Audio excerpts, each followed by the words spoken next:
Good morning. Sorry that you were unable to make it to class today. I know a lot of you have been doing your MAP testing or your iReady for MAP. So today I want to share with you the step-by-step process of how to create your response for your document-based question that we have been trying to research the last few days, or actually the last few weeks, about were there more similarities or differences between the samurai and the knight. So let's take a look at the one slide that you have that you're going to need. And I'm going to walk you through each one of the steps so that you know what it is that you need and be able to do. You are only going to write 3 paragraphs. That's all you need to do for this mini DBQ. Okay. So the first thing you want to do is you want to click on the link where it says step-by-step template for essay. So when we click that on, what's going to happen, and again, you want to make a copy of these slides and a copy of this organizer. You would go up to File and you would make your own copy here.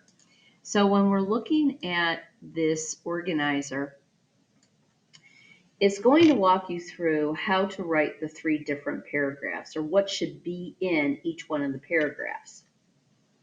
The other thing that I've done is I've left the evidence collector here for you as a link, and you can go right to our evidence collector, what we have been gathering in class evidence all this entire 2 weeks that you have done in your small groups. That evidence collector is finalized, and I have that there for you to use. So what you're going to be doing is for your first paragraph is step 1. And what you are doing in your first paragraph is you are trying to grab the attention of the reader. The reader has no idea what you are trying to do, or what we had to do is what the big essential question was. So you might want to introduce that to the reader. And so the first sentence may talk about what the essential question was that we were trying to solve or investigate. And remember, when you look at our background essay, which I left here for you on slide 6, the big question was samurais and knights, were their similarities greater than their differences? But remember, they were halfway around the world from one another.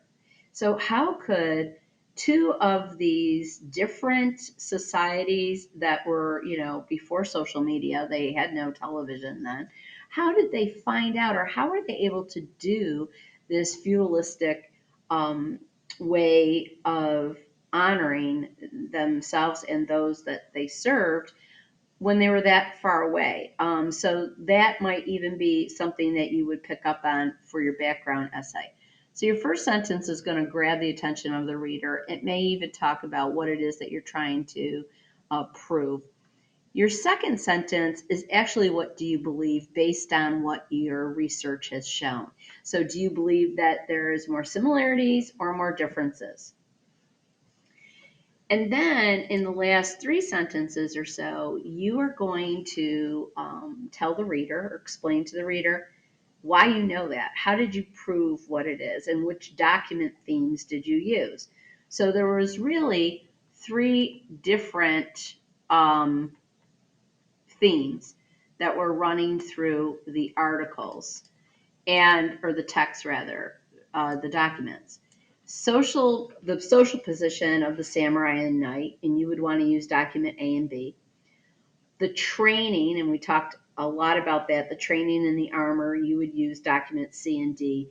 Or the honor of what they believed in, both the samurai and the knight, and you would use E and F.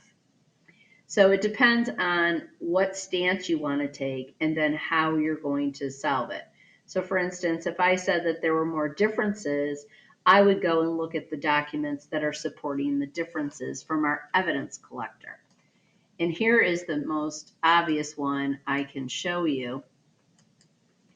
In your evidence collector, folks, when you look at the evidence collector,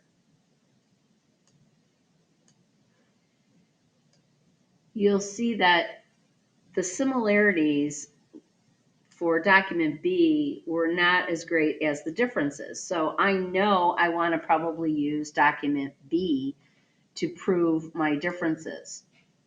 And then I might also go down to F, there's absolutely nothing similar in how they believed about death and honor. So there were more differences. So I might use my information to prove the differences based on those two articles, those two documents. Okay. Also, in step 2 of the essay, in writing your essay, this is your meat, or the middle part of the burger. You got the top bun, the burger, and then the bottom bun. This is where you are going to actually prove it. And you're going to prove it by stating what your evidence is in the documents. Make sure to list the documents, the evidence, and then your explanation to it. So what I've done here, and this is such an awesome tool, it actually gives you sentence stems on how to write paragraph 2 with some of these words that are just fabulous. It says, what you can use for your text evidence. The text states da da da da da in document B, or on page 5 of our packet.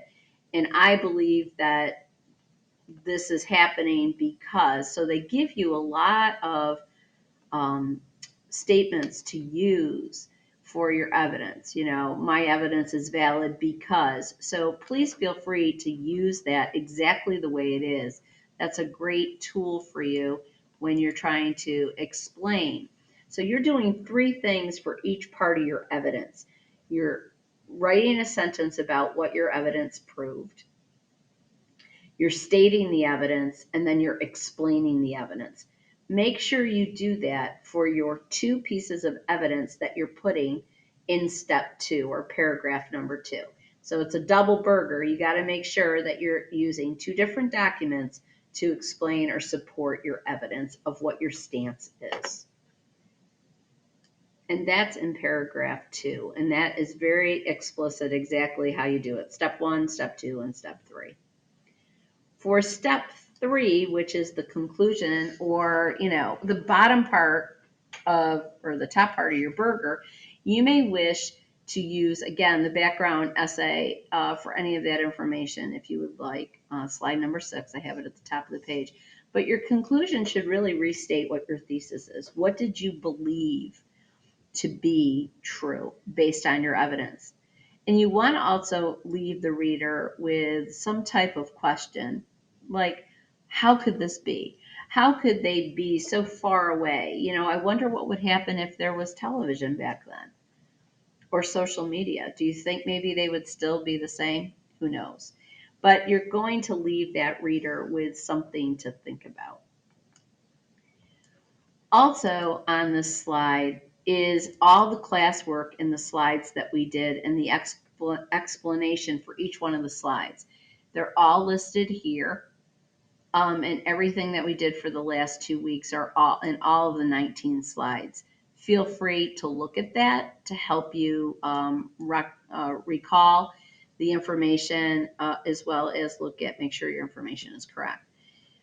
The last is a quick video that you may want to look at. And that video talks about how to actually write a DBQ. But this is a full-length DBQ. The video is 3 minutes long. We are not doing a 5-paragraph. We're only doing 3 paragraphs. But it is a great resource tool, again, for you to use. So remember, this is due, your DBQ, mini Q, is due this Friday. If you have any questions, feel free to get a hold of me during Learning Lab. I know all of you, tomorrow, Wednesday, we will be going over this in person as well.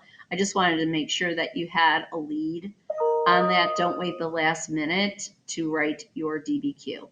So I hope you all have a great day. Please remember that you have to watch this video and do your knowledge check if you're unable to make it to class today because of your iReady test. Hope you have a great day, and I will see you tomorrow.